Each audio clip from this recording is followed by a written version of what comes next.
Welcome to my YouTube channel guys. I hope आप सभी लोग ठीक होंगे। नए साल की आप सभी लोगों को ढेरों शुभकामनाएं। आई होप ये नया साल आपके लिए खुशियाँ, सक्सेस और हेल्थ वेल्थ सब कुछ लेके आए। जो जितने भी साल अभी तक के गुजरे हैं आपकी लाइफ में, ये बेस्ट साल रहे आपके लिए, ऐसी दुआ मैं, ऐसी आशा आपके लिए करती हूँ। जो 2022 गया है, ये पिछला साल हमारे लिए बहुत ही खास रहा था। हमारी फैमिली ने एक नए मेंबर का वेलकम किया, तो ये साल काफ़ी एक्साइटिंग था हमारे लिए। इस प्रेगनेंसी की जर्नी में बहुत सारे उतार चढ़ाव आए और बहुत सारी चीज़ें हुई। वो सभी चीज़ें मैं आपके साथ शेयर करना चाहती हूँ। मैंने सोचा क्यों ना नए साल के साथ आपके साथ कुछ अनुभव शेयर किया जाए, तो वही मैं आपके साथ शेयर करना चाहती हूँ। शेयर करने से पहले मैं आपको याद दिला दूँ कि अगर आपने मेरे चैनल को सब्सक्राइब नहीं किया है तो मेरे चैनल को जल्दी से सब्सक्राइब कर लीजिए। मैंने ये चैनल अभी अभी स्टार्ट किया है, इसको ऑलमोस्ट 1 मंथ ही हुआ है अभी। तो अगर आप मेरे साथ ग्रो करना चाहते हैं तो इस चैनल को सब्सक्राइब कर लीजिए, ताकि हम आपस में मिलकर इस चैनल को बड़ा बनाएं और कुछ आपके अनुभवों से मैं सीखूं और मेरे अनुभवों से आप सीखें और हम अपनी फैमिली को थोड़ा सा बड़ा कर लें। तो इसलिए आप मेरे चैनल को सब्सक्राइब कर लीजिए। और तो आइए चलिए आगे बढ़ते हैं।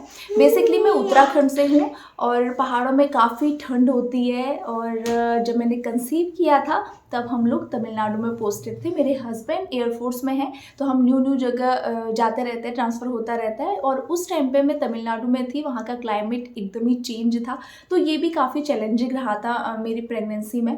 डॉक्टर ने इसके लिए मुझे काफ़ी केयरफुल रहने के लिए बोला था, जैसे नारियल पानी और लिक्विड इंटेक आप ज़्यादा रखो, ये सब उन्होंने मुझे सजेशन दिया था। तो वो थोड़ा सा क्लाइमेटिक जो चेंज होता है वो थोड़ा सा चैलेंजिंग होता है। ज़्यादा तो नहीं अफेक्ट किया था, बट थोड़ा बहुत मैंने ध्यान दिया था इस मामले में। उसके बाद जब कंफर्म हुआ, देन हॉस्पिटल में जब हम गायनेकोलॉजिस्ट से मिले, उसके कुछ दिनों बाद ही मुझे थोड़ा सा पेन होने लग गया। जब तक वो बियरेबल था उतना ज़्यादा मुझे फ़र्क नहीं पड़ा उस चीज़ से, लेकिन जब मुझे लगा कि अभी थोड़ा सा ये कंसर्न वाली चीज़ है, तो फिर हमने फटाफट से अपनी गायनी को कॉन्टेक्ट किया। फिर हम हॉस्पिटल गए। तो जब हम हॉस्पिटल पहुँचे और मैंने उनको बताया कि मुझे इस तरीके का पेन हो रहा है, डॉक्टर ने मुझे अच्छे से एग्जामिन किया। देन मुझे 12वें हफ्ते से 24 हफ्ते तक लगातार हर हफ्ते एक एक इंजेक्शन लगता था प्रोजेस्टेरॉन का। प्रोजेस्टेरॉन बेसिकली हमारे अंदर ही एक हार्मोन होता है जो कि प्रेगनेंसी को सपोर्ट करता है, और इसकी ज़रूरत हर किसी महिला को नहीं होती है।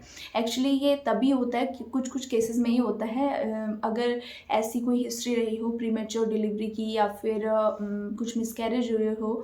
ये बेसिकली प्रेगनेंसी को सपोर्ट करने के लिए होता है, तो इसलिए होता है। मेरे केस में मुझे थोड़ा सा ऐसा डिस्चार्ज हुआ था, तो इसलिए डॉक्टर ने मुझे ये देना स्टार्ट किया था। टैबलेट्स भी दी हुई थी उसकी।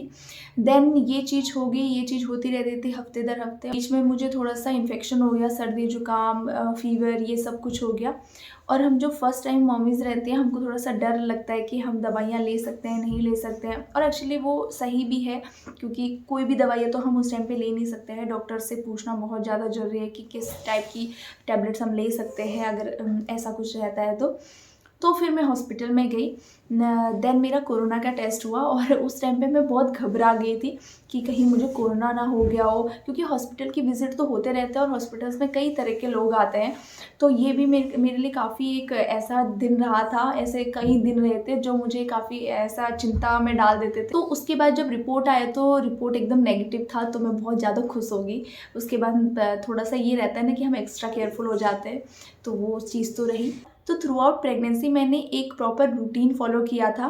मैं सुबह उठती थी, उसके बाद मैं 2-3 ग्लास गुनगुना पानी पी लेती थी, फिर उसके बाद कुछ ड्राई फ्रूट्स लेके देन मैं थोड़ा सा योगा कर लेती थी, प्राणायाम योगा, जो भी अपना 45 मिनट या फिर 50 मिनट ऐसे ही करती थी इसी बीच में। और फिर उसके बाद मैं अपना घर का सारा काम करती थी। देन जब भी फ्री टाइम होता था, उस टाइम पे कहते हैं प्रेगनेंसी में पॉजिटिव माइंड रखना बहुत ज़्यादा ज़रूरी है, तो मैं इसके लिए बुक्स पढ़ती थी। बुक्स मैंने अपनी पिछली वीडियोस में भी बताई है कि मैं कौन कौन सी बुक्स पढ़ती थी। और मुझे पोएम लिखना बहुत पसंद है, तो मैं पोएम्स भी लिखती थी, म्यूज़िक सुनना भी बहुत पसंद है, तो मैं म्यूज़िक भी बहुत ज़्यादा सुनती थी। तो ये चीज़ें मैंने की हुई हैं अपनी प्रेगनेंसी में। देन जब शाम होती थी, शाम को मैंने पहले तो वॉकिंग में कम कम ही किया करती थी, 20 मिनट्स 30 मिनट्स। फिर जब 8 मंथ में पहुंच गया था, देन मैं 1 घंटा कर लिया था मैंने अपना वॉकिंग टाइम। फिर उसके बाद जो मैं आपको बताना चाहूँगी, मैंने अपने खाने पीने में थोड़ा बहुत चेंज किया था। मैं फ्रूट्स जूसेस वगैरह 1 बजे से या 12 बजे से पहले पहले ही ले लेती थी। अदरवाइज़ मुझे थोड़ी सी प्रॉब्लम होने लगती थी। मेरे को रात को फिर कुछ भी खाने का मन नहीं किया करता था, जो पेट में ऐसे खटास सी हो जाती है ना, तो उस तरीके का मुझे प्रॉब्लम होता था। तो ये चीज़ मैंने किया था। देन जो कॉफ़ी और टी है, ये तो मैंने बिल्कुल ही बंद कर दिया था अपनी थ्रू आउट प्रेगनेंसी। और उसके बाद एक चीज़ और है कि जैसे बोलते हैं ना, क्रेविंग होती है बहुत सारी चीज़ों की। क्रेविंग मुझे भी बहुत सारी चीज़ों की होती थी, लेकिन ये सब ना माइंड में होता है। तो अगर आप अपने माइंड को ट्रेन कर दो तो आपकी क्रेविंग्स भी कम होने लगती है। आई डोंट नो कि ये सबके साथ होता है नहीं होता है, लेकिन ये मैं अपने एक्सपीरियंस से आपको बता रही हूँ कि अगर आप माइंड को उस तरीके से ट्रेन कर दोगे तो आप हेल्दी फूड की तरफ ऑटोमेटिकली बढ़ने लग जाओगे। हमारे बेबी के हेल्दी डेवलपमेंट के लिए, चाहे वो फिजिकली हो मेंटली हो, हमको हेल्दी डाइट ही फॉलो करनी चाहिए। उससे आपकी प्रेगनेंसी भी ईजी रहती है और जो सेटिस्फेक्शन होता है ना हेल्दी खाने खाने का, तो वो तो अलग ही है। देन ये चीज़ें तो मैंने फॉलो करी ही थी। फर्स्ट ट्राइमेस्टर में थकावट भी बहुत हुई, वॉमिटिंग भी बहुत हुई, और हार्मोनल चेंजेस की वजह से बहुत सारे मूड स्विंग्स, स्ट्रेस सभी कुछ हुआ। बट ये है कि ये भी एक फ़ेज़ होता है प्रेगनेंसी का। जो वॉमिटिंग है, वॉमिटिंग के लिए मैं आपको बताना चाहूँगी कि वॉमिटिंग जो रहती है उनके लिए हमको टैबलेट्स तो दे देते हैं डॉक्टर्स, लेकिन उसके लिए आप क्या करिए, जैसे हम कुछ भी खाते हैं तो हमको थोड़ी थोड़ी देर में उल्टियाँ आने लगती है, कुछ भी मुँह में डाला उल्टियाँ आने लगती है। तो आप क्या कीजिए, थोड़ा थोड़ा पोर्शन करके लीजिए अपना खाना। एक साथ बहुत सारा खाना खाएंगे वो सारा निकल आता है। तो इसलिए आपको क्या करना है, कुछ भी कर रहे हो काम वाम, थोड़ा बहुत खाते रहो, कुछ भी कर रहे हो थोड़ा बहुत खाते रहो। तो आते जाते खाते रहो ताकि आपकी बॉडी को न्यूट्रिशन तो मिल पाए। उस टाइम पे बॉडी बहुत वीक हो जाती है क्योंकि हर टाइम हमको वॉमिटिंग होती है। उस वजह से थकावट के लिए आप जब भी आपको थकान महसूस होती है, फुल्ली आराम कीजिए, बहुत ज़्यादा ज़रूरी है। और जो स्ट्रेस होता है प्रेगनेंसी के दौरान, उस पर मैंने एक प्रॉपर वीडियो बनाया हुआ है, आप चाहें तो मेरे चैनल पर देख सकते हैं। तो ये सब चीज़ें हमने करनी है और अपनी प्रेगनेंसी को एकदम हेल्दी हेल्दी रखना है। फिर सेकेंड ट्राइमेस्टर स्टार्ट हुआ।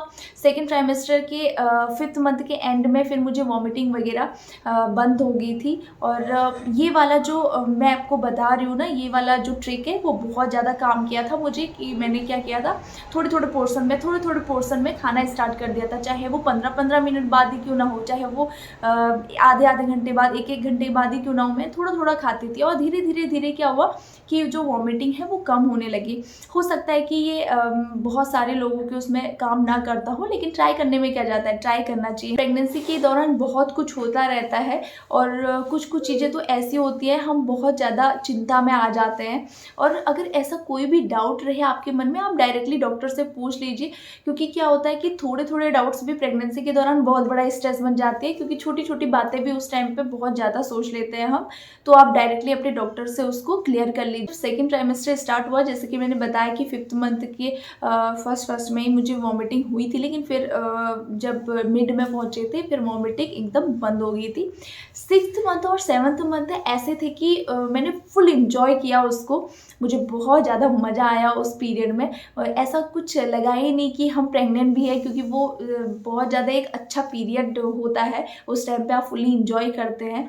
देन जब 3rd ट्राइमेस्टर स्टार्ट हुआ तो थोड़ी सी फिर घबराहट से बढ़ने लग गई थी। थोड़ा सा वेट पुट ऑन कर लिया था, तो वो चीज़ें जैसे पैरों में दर्द होना, ये सब चीज़ें होती थी। और जो एक चीज़ मैं आपको बताना चाहूँगी कि मुझे बहुत ज़्यादा जो बर्निंग सेंसेशन होती है, यानी कि जो जलन सी होती है हाथों में पैरों में, मुझे वो रहने लग गई थी। तो फिर मैं उसके लिए क्या करती थी, मैं नारियल का तेल रात को लगा लेती थी, या फिर अगर दिन में मैं आराम कर रही हूँ तो तब मैं उनको हाथ में नारियल का तेल और अपने पैरों के तलवों में नारियल का तेल लगा लेती थी। उससे मुझे काफ़ी आराम मिलता था। अगर आपको इस तरीके की प्रॉब्लम होती है तो आप भी ये चीज़ कर सकते हैं अपने साथ। देन एक चीज़ मैं आपको और शेयर करना चाहूँगी कि अगर आप अपने बालों की केयर नहीं करते हो पहले से ही, तो बाद में बहुत ज़्यादा बाल झड़ते हैं। तो इसलिए आप थ्रू आउट प्रेगनेंसी भी अपने बालों की अच्छी केयर कीजिए, और प्रेगनेंसी के बाद भी आप अपने डॉक्टर से पूछ के अच्छे से जो भी चीज़ें आपके डॉक्टर बोलते हैं वो करके आप, क्योंकि उसके लिए कुछ टैबलेट्स भी दी जाती हैं, तो आप वो चीज़ ज़रूर कीजिए। फिर जब 37वें 38वें हफ्ते में पहुंच गई तो मुझे और ज़्यादा टेंशन होने लग गया था, क्योंकि डिलीवरी से रिलेटेड जो वो रहता है ना चिंता, वो सबको रहता है कि कैसा होगा, क्योंकि काफ़ी पेनफुल है ना, तो इसलिए हम सभी के माइंड में वो रहता ही रहता है।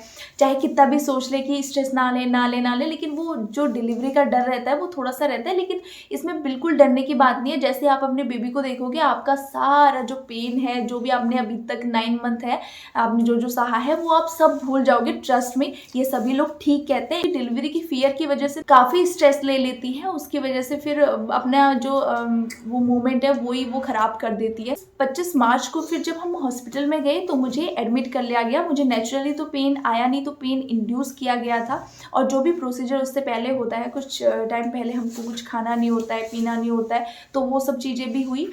तो फिर जब उस रात को भी पेन, उस तरीके का जो कॉन्ट्रैक्शन होता है लेबर वाला, वो मुझे नहीं आया। देन नेक्स्ट डे भी ऐसा कुछ नहीं हुआ। देन जब शाम को 4-5 बजे के टाइम पे फिर डॉक्टर ने बोला कि 1 से 1.5 घंटा और लगेगा, क्योंकि क्या होता है कि हमारा जो माइंड होता है ना, वो बॉडी को इंस्ट्रक्ट कर रहा होता है। तो जब तक कि मुझे ये पता था नॉर्मल डिलीवरी होनी है, तब तक मेरी बॉडी अच्छे से वर्क कर रही थी, मैं बियर कर रही थी उस पेन को। लेकिन जैसे ही बेबी की हार्ट बीट फ्लक्चुएट की, 2-3 बारी फ्लक्चुएट की, तो और फिर उसके बाद डॉक्टर बोल देते कि ये थोड़ा सा रिस्की है। देन जब से मुझे पता चला कि अब ऑपरेशन के थ्रू जाना है, देन मैं पूरी एग्जॉस्ट हो गई, मेरी बॉडी फुल्ली टायर्ड होगी। देन मुझे ये हो रहा था कि कब एनेस्थीसिया दे मुझे, और कब ये पेन, जो इतना ज़्यादा पेन हो रहा है, वो कब कम हो, रिलीव हो। एक्चुअली उस टाइम पे मुझे पता चला कि हम जो वुमन रहती है वो कितनी कितनी ज़्यादा सहन शक्ति वाली होती है, हम कितना पेन सहन कर सकते हैं, ये मुझे उस टाइम पे पता चला सीरियसली। इसीलिए सारी वुमेंस को मेरा सैल्यूट है। तो फिर उसके बाद मेरा फटाफट से सी सेक्शन हो गया। देन जब बेबी को देखा, तो ये सारे प्रोसीजर जो ये अभी तक चल रहा था, जो 9 मंथ थे, उनमें जो उतार चढ़ाव आए थे, जो डिलीवरी में जो कुछ सहा था, मतलब जो ये चीज़ें हुई थी, वो कुछ सहा था, मैं सब कुछ भूल गई, और बेबी को देख के एकदम मैं हैप्पी हो गई। ये थी मेरी प्रेगनेंसी की जर्नी। आप भी अपनी जर्नी मेरे साथ शेयर कीजिए। आप कमेंट बॉक्स में बताइए आपके लिए कौन कौन से मोमेंट एक्साइटिंग रहे थे, कब कब आपको डर लगा था, वो सब चीज़ें आप मेरे साथ शेयर कर सकते हैं।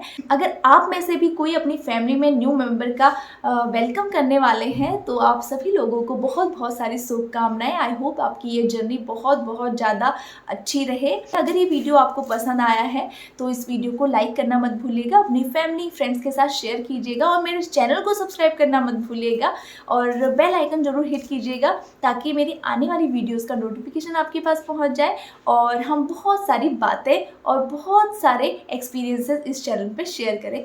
धन्यवाद।